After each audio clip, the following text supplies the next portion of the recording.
Los constantes cambios y transformaciones en las que se ven envueltas las organizaciones actuales ha conllevado a adaptar las estructuras anticuadas y rígidas a sistemas avanzados y flexibles.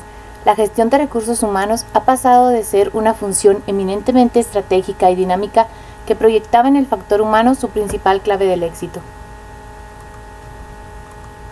Todo ello ha obligado a los directores de las organizaciones a establecer sistemas y procesos adaptativos a las nuevas estructuras, necesitando de técnicas que le permitan afrontar y vencer los retos a los que se ven sometidas las organizaciones, lo que ha traído consigo una elevada flexibilidad en el campo de los recursos humanos. Análisis y descripción de puestos. El análisis de puestos pretende estudiar, determinar los requisitos, responsabilidades y condiciones que el puesto exige para su adecuado desempeño. Se concentra en 4 tipos de requisitos que se aplica a cualquier tipo o nivel de puesto: requisitos intelectuales, requisitos físicos, responsabilidades adquiridas y condiciones de trabajo. Entre los objetivos o posibles usos de análisis y descripción de puestos de trabajo cabe destacar los siguientes. Reclutamiento. El análisis y descripción de puestos de trabajo proporciona información sobre las características que debe poseer el candidato a ocupar el puesto de trabajo y por tanto resulta de utilidad a la hora de determinar las fuentes de reclutamiento, esto es, aquellos lugares, centros, donde es más probable que encontremos suficiente número de personas que se ajustan a los requisitos exigidos. Selección de personal. Proporciona datos suficientes para elaborar el perfil profesiográfico o profesiograma en el que se especifican las características y requisitos, tanto profesionales como personales, que debe de cumplir el candidato para desarrollar la forma adecuada las tareas y actividades propias del puesto. Esta información guiará la elección de la batería de pruebas psicológicas que se utilizará para medir las características aptitudinales y de personalidad que buscamos. También servirá de guía para la entrevista de selección y para los distintos procedimientos selectivos que se utilicen, dinámicas de grupo, etc. Formación. Comparado el ajuste exigente entre los requisitos exigidos por el puesto y los conocimientos, aptitudes y características que aporta el candidato, podemos determinar la existencia de posibles desajustes que indiquen la necesidad de desarrollar acciones formativas encaminadas a subsanar las carencias y potenciar los aspectos positivos. De esta forma, una vez detectada la necesidad, podemos diseñar e implementar los planes de formación más adecuados. Evaluación de desempeño. Dado que la descripción de puestos nos indica las tareas, actividades, deberes y obligaciones de las que es responsable la persona que ocupa el cargo, dicha descripción nos servirá para determinar hasta qué punto la persona está desarrollando un rendimiento acorde a lo exigido por el puesto. Esto cobra esencial relevancia si se está utilizando un procedimiento de evaluación por objetivos o por valores. Etapas de la descripción y análisis de puesto. Recolección de la información, lineamientos para la entrevista, cuestionarios, observación y diarios, análisis y descripción del cargo de puesto y especificación del puesto. Atracción, selección e incorporación de los mejores candidatos. Atracción, selección e incorporación es el proceso de reclutamiento, selección e inducción que tiene por objetivo que la empresa encuentre a la persona idónea para desempeñar la labor correspondiente. Para ello debe hacer una confluencia entre el perfil del puesto y las competencias y habilidades de la persona a seleccionar. Una empresa está abierta a la diversidad en todos sus procesos, incluidos los de reclutamiento, selección e inducción del personal. Por ello, no solo se basa en los procesos en los principios de igualdad de oportunidades, equidad y no discriminación, sino que promueve la contratación de personal con discapacidad, derivando mitos y prejuicios. Inicio del proceso. El reclutamiento no solo es importante para la organización, es un proceso de comunicación de 2 canales. Los aspirantes desean obtener una información precisa acerca de cómo sería trabajar en la organización. Las organizaciones desean obtener información precisa acerca del tipo de empleado que será el aspirante si es contratado. Empleo externo contra la promoción interna. La primera fuente que debe explorarse es la propia organización. Luego de haber agotado este análisis, se deberá salir al mercado. Dentro de las buenas prácticas del área de recursos humanos, se incluye velar por lo mejor para su empresa. Por ello, deberá analizar objetivamente si hay o no un recurso que se adapte a las necesidades del cliente interno. Concepto de reclutamiento.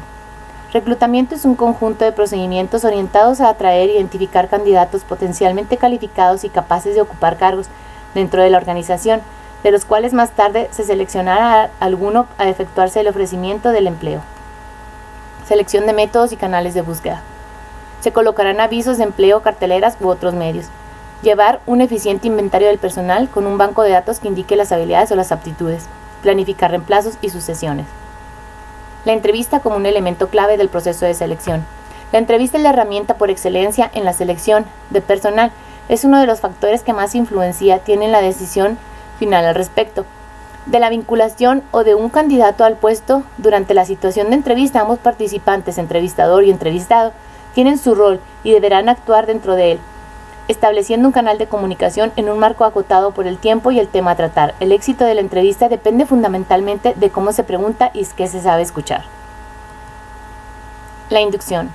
El tiempo invertido en la inducción de un nuevo empleado es una pieza fundamental de la relación futura y debe fijarse una política, que debe contener como mínimo un manual de inducción, la información sobre la empresa, como misión y visión, organigrama, operaciones, aspectos gráficos, aspectos mundiales, políticas, normas internas, beneficios, sistemas, comunicaciones, costumbres, horarios, días feriados, etc. Desarrollo y planes de sucesión. El plan de sucesión es el proceso mediante el cual la empresa identifica que cuando un colaborador clave se retira o sale de la compañía, debe ser sustituido por otro que pueda llevar a cabo las funciones del puesto con el mismo o mejor desempeño, ya que de no ser así podrá existir complicaciones para las operaciones de la empresa. Este relevo debe ser planificado de forma metódica y organizada desde antes de que se presente la situación, es decir, debe haber todo un proceso previo a la preparación de la sucesión.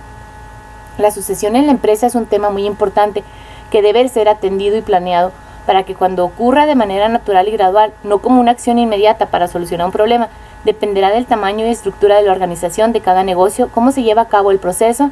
Sin embargo, es recomendable que todas las empresas estén preparadas para enfrentar el proceso de sucesión. Beneficios de los planes de sucesión. Experimentar un cambio de liderazgo que fluya de manera tranquila se basa en que la empresa cuente con un plan de sucesión formal y bien estructurado. Esto le aportará valor a la organización de distintas maneras, sobre todo al asegurar la retención de talento clave y fomentar su desarrollo dentro de la organización. El ambiente actual de negocios es donde la movilidad laboral es una constante. Se torna más importante contar con un plan de sucesión formal.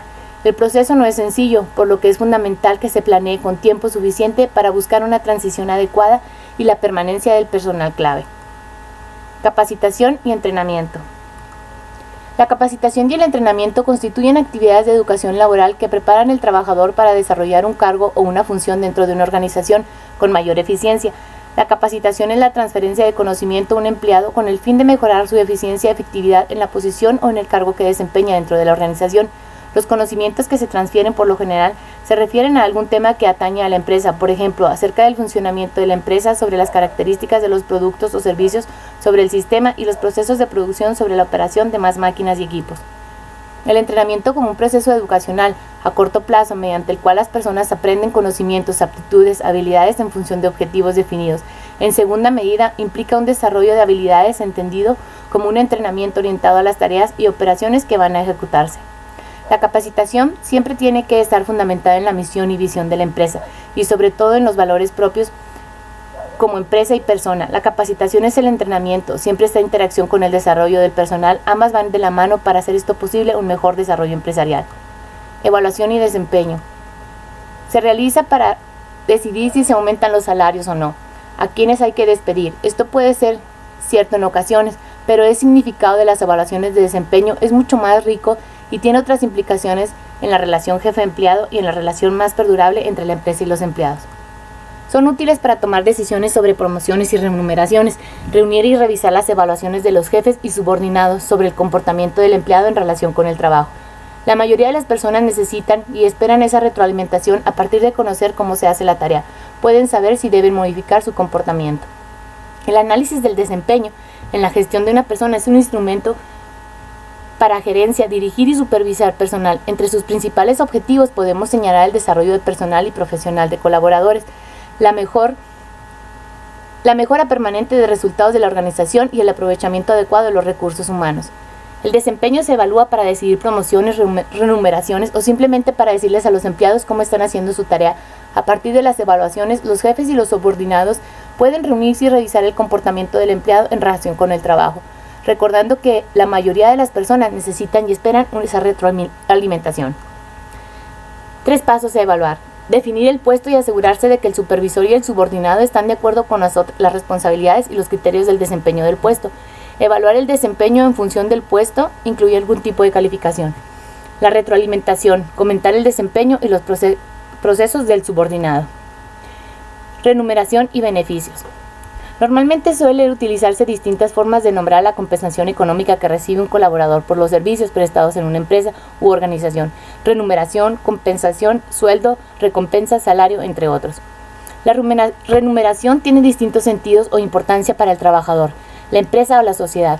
Para el empleado representa un medio de vida, de subsistencia, un reconocimiento económico por su trabajo que garantiza la cobertura en mayor o menor medida de sus necesidades. Para la empresa significa primeramente un costo de producción, en algunos costos muy elevados y que debe permitir llevar adelante las actividades. Además, las compensaciones permiten orientar a los empleados hacia tipos de comportamiento y transmitir de esta forma un mensaje a sus empleados. Por último, la sociedad, la remuneración equivale al medio primordial de subsistencia de la población en general y que más de 2/3 de la población mundial dependen para su existencia de las rentas del trabajo que les proporciona. Los objetivos de la remuneración son garantizar la igualdad, alentar el desempeño, controlar costos, mejorar la productividad, remuneraciones equitativas, etc. Las características de la remuneración son las formas de pago, que son por medio del tiempo, por el rendimiento resultado, por la clase del colaborador. Y las condiciones de pago son así como los reintegros que deben hacerse de una forma directa al colaborador. La falta del pago oportuno de la remuneración, salvo razones de fuerza mayor o acaso fortuito debidamente comprobados por el empleado, constituye un acto de hostilidad equivalente a una sanción o un despido. Por último, encontramos las bonificaciones, las asignaciones y las vocaciones. Gracias.